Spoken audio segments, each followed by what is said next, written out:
If you haven't already, then be sure to check out my review of Dragon Ball Super Episode 58. Zamasu has a plan, but what is it?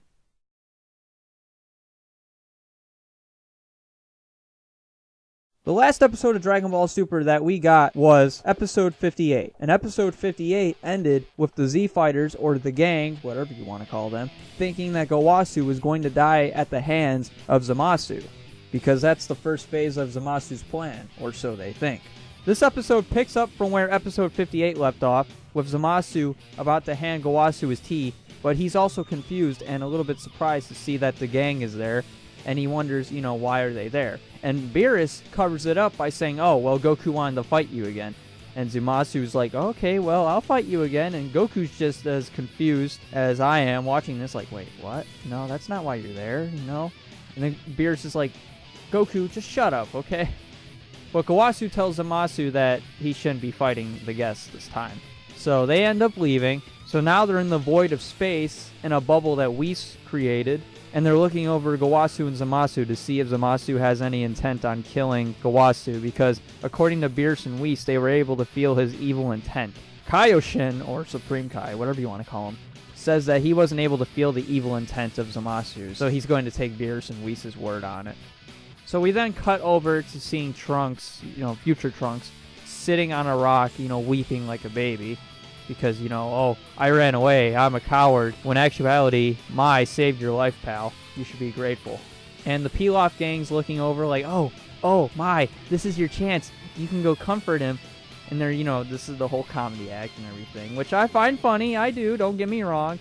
But what I find even funnier is what comes up next. Kid Trunks confronts his future self and basically whips him back into shape. He's like, hey, are you really a Saiyan? Because a Saiyan wouldn't be crying right now. A Saiyan would get back up and fight another day. And basically Trunks turns Super Saiyan, Kid Trunks that is, and flies over and punches future Trunks in the face and knocks his ass on the ground. And I'm thinking, wow, Kid Trunks acts more like Vegeta than future Trunks does. Then future Trunks finally notices that, hey, little me's trying to get me back on my feet. So he gets back up. He walks over to Trunks, shakes his hand, says thanks. Pretty funny scene. I just think it's funny seeing Kid Trunks knock the crap out of his older self. We also get a scene from the future where Mai's just questioning how long they can keep this up against Zamasu and Goku Black. As we cut to a scene in the woods where Zamasu and Goku Black are literally sitting at a nice cabin. It's really nice, no lie. And they're talking about this plan they have. This plan called the Zero Mortals plan. So I assume that they plan on wiping out the entire human race as well as just any mortal or someone that they'd feel isn't God-worthy. Which makes sense considering Zamasu does hate mortals. So Goku Black ends up saying that he wants to be the one to kill Goku, but future Zamasu says, if you kill Goku, then you're not going to be able to get your powers from anyone else. Or, increase your power level, I should say.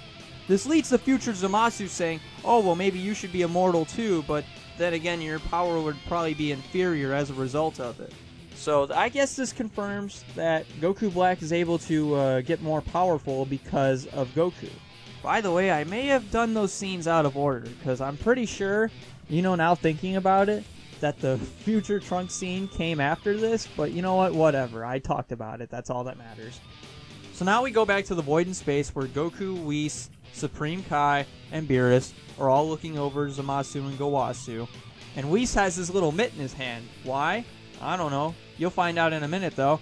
As Zamasu is about to kill Gowasu with his, as Geekdom 101 would coin it, psionic blade, which happens, but then Whis uses his time reverse thing to go back 3 minutes in time, or a couple seconds, or however long it is, I believe it's a few minutes, and save Gowasu's life. So we then go back to Zamasu about to hit Gowasu with his psionic blade once again, but then he taps him, and Zamasu's confused. Then he looks at his hand and realizes that mitt that Whis had is on his hand. Then Zamasu goes to back up and bumps into Beerus, turns around, he gets frightened. And they're like, oh, what are you guys doing here? And then the gang's just like, oh, well, you see, Zamasu was going to try and kill you, Gowasu. Whis ends up having the mitt, rip off of Zamasu's hand, and it shows the blade. And then Gowasu's like, basically, what the hell, Zamasu? And then Gowasu's like, explain. Which then leads to Zamasu saying that all of this is a way of him to bring justice. Also, the gang brings up their little idea plan that they had in the previous episode, and Zamasu ends up confirming this, like, wow, I'm surprised you were able to figure out my plan so quickly. And I'm just like, wait, so your plan was to literally wish for your immortality and then wish for a Goku lookalike servant? Well, alright then.